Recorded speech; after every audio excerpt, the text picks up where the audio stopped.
3. The Skipper's Bull Bazzoon. The skipper in his cabin blowing brisk studies of a bull bazzoon.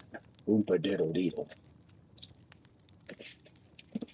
Me and Bowleg Bill was sitting on deck, same as we have sat for 180 long days at sea. And nary a heave of the long dart, nary a thimble of the isle of the casks. Aye, we sets and we stews and we rots and we stinks, and Sparm Whale pokes his head out of the green water and gives us 20 barrels of Angie Ocean in our faces with his compliments. And our skipper goes on and blowing a brisk ditties, old Bazzoon. May the devil beat you as the hottest flanks in hell, says the whale. Shoo, you ornery gullery boss, Bowleg Bill says to the whale. But he knows better, that whale. Him and all the whales in the Ingy Ocean knows that Captain Ephraim Atkins of the Duty Bound has went clean wacky with his bull buzzing, and never has he picked up a New Bedford hand-me-along in port. Aye, he knows the Bazzoon is a bugle Beelzebub, which will drive a man wacky blowing his everlasting umpadiddle. But this particular Bazzoon, which our skipper has picked up for 2 yards long, and big around as a spanker boom in the whale ship Duty Bound. And the whales in the water knows that the Ephraim Atkins will not show willing to the lower so long as he can practice brisk ditties in that Bazzoon. Oompa diddle diddle. Like the groans and graps of a bung-stoppered walrus, so help me. And like the sparm whale is breaching under our lee quarter till the lookout is nigh getting slapped by the crow's nest. There she blows, he hollers. Blow! There she blows and belches. There she belches and biles. By God, there she bilges the bottoms of my boots. Oompa diddle diddle. As long as he hears it, the whale knows he can blow like all the typhoons of the China Sea, for the skipper will never show willing to lower. And he twists and flukes up hard to the end of his nose and winks at us an eye, and it gives us the whole of an ancient and honorable invitation. Bowleg says, I'm discouraged. We ain't never going to get home again.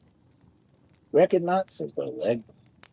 Bowleg explains, if the skipper don't show willing to lower, we don't get no whale. And if we don't get no whale, we don't try no blubber. And if we don't get no blubber, we don't bile no lyle. And if we don't bile no isle, we don't stow no casks. And if we don't stow no casks, why we just cruise on and on, Bowleg. And I breaks down under the whole of it.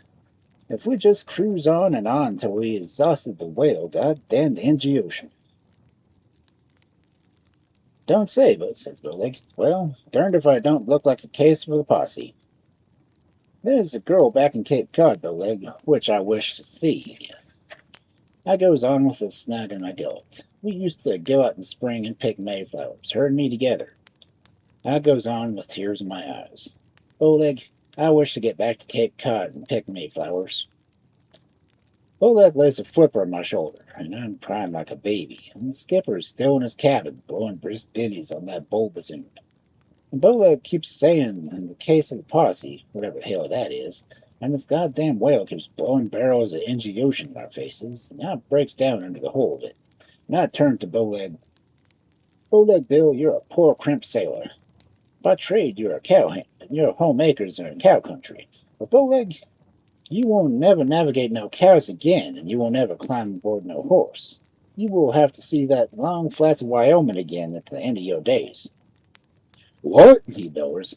You women to say, partner, I can't ride range no more. Never no more, Bowleg, till we have exhausted the whole of the Ingy Ocean. He jumps to his feet and walks to the rail, looks at her sperm whale in the eye, and says, You just keep your shirt on, stranger, and I'm going downstairs for a little talk with the driver of this roundup wagon. But I'll take care of you when I get back. And he crowds his 8-foot frame down through the coatings of the outer hatch.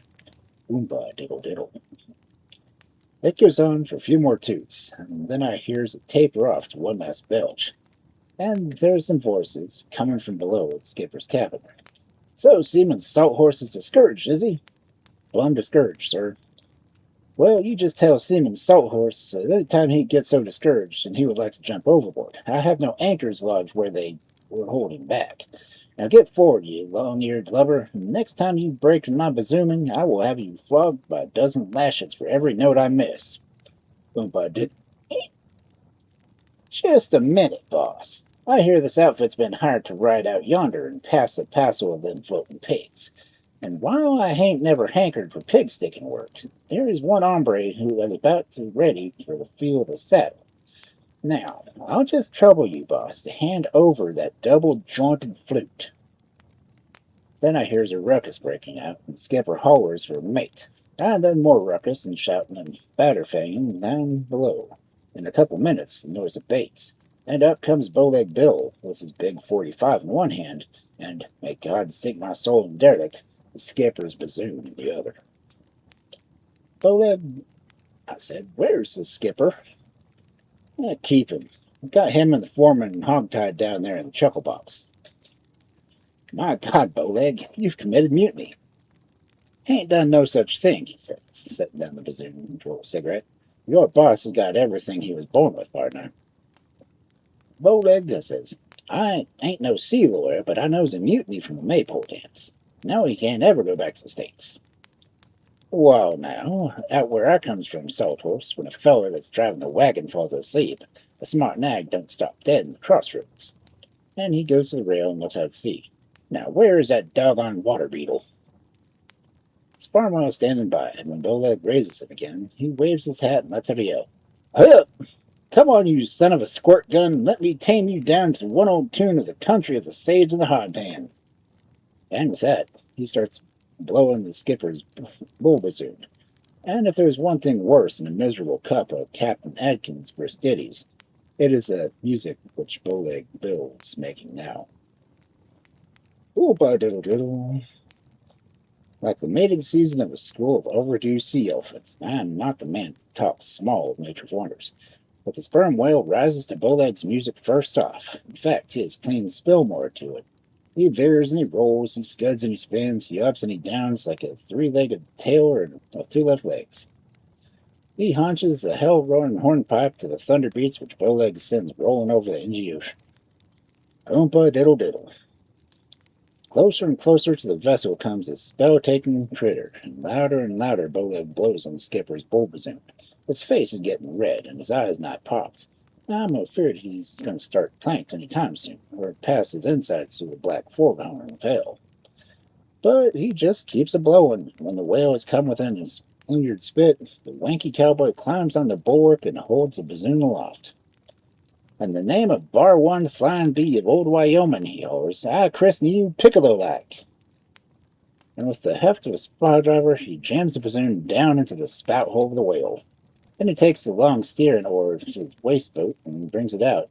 1, 2, 3, on that bassoon, driving like a calker's stick. All were ripping and snorting the hailstone hurricanes will never jar it clear. Then hey diddle diddle, away goes Piccolo Ike, a trumpet on a judgment day. Every time he blows, he's just got through the bassoon, and now it's getting blowed like he never blowed before. The whale is out of sight, but long before he's out of earshot, while the duty-bound is jogging with the smart southwestern in her heels. We can hear her running due no-east, far across the water. Oompa-diddle-diddle. Well, says Bowleg Bill, now that we got the bellwether tuned out of the herd, reckon it won't do no harm to let the boss out of the dugout. And he goes below and lets loose the skipper and the mate. Captain Atkins is wild. Bowleg tells him he can't give back his bull bassoon, he is wilder still. But this ain't nothing but sweet bird songs alongside of what it was the next morning. We're idling over the flat sea, and he's pacing the quarterdeck, growling to himself, and all of a sudden he hears, rolling over that blue water, Oompa-diddle-diddle. Aye, then the skipper digs in his claws his hair, and Nye jumps out of his boots, and the lookout calls down, There she whistles! Where away, the captain bellers. 2 points off the starboard bow. Sparm whale with a steam calliope. All hands come to deck, and there's Piccolo Ike, headed straight for the vessel, and blowing on the skipper's bull bassoon, with all the whales in the Indy Ocean coming in his wake. They're following him, and may the devil keel haul me if the hell's on bottom if it ain't because of the brisk ditties he's blowing on the skipper's bull. There are whistles and toots, the lookout yells. There she warbles, there she chirps. There, God damn you down below, there she yodels, Philibes. Lower away, the skipper orders. Lower all boats. Lively there, you blasted school of mud turkles. Lower and see that the whole of you makes fast to the critter that's playing my bazzoon. And so the whale ship duty bound, 181 long days at sea, lowers for whale at last. When the whales come back, they has each of them killed 4 sperm whales, ruffling the fin and waiting to be cut out. Captain Atkins is standing at the rail, and as the boats come back, one by one, he asks him where is the whale he made off with the bazzoon. But we shakes our head, every man amongst us, and the boat steers, they look away, the mates look ashamed. From over the horizon, far out in the Indian Ocean, it comes again. Oompa diddle diddle. Captain Atkins roars and rants. He stomps and heaves his hair. But there he wails to cut out, and there the blubber to bile, and not I'll to stow in the hold of the duty bound. All the hands are at work, and with every man in 2-fathom grins spread over his ship.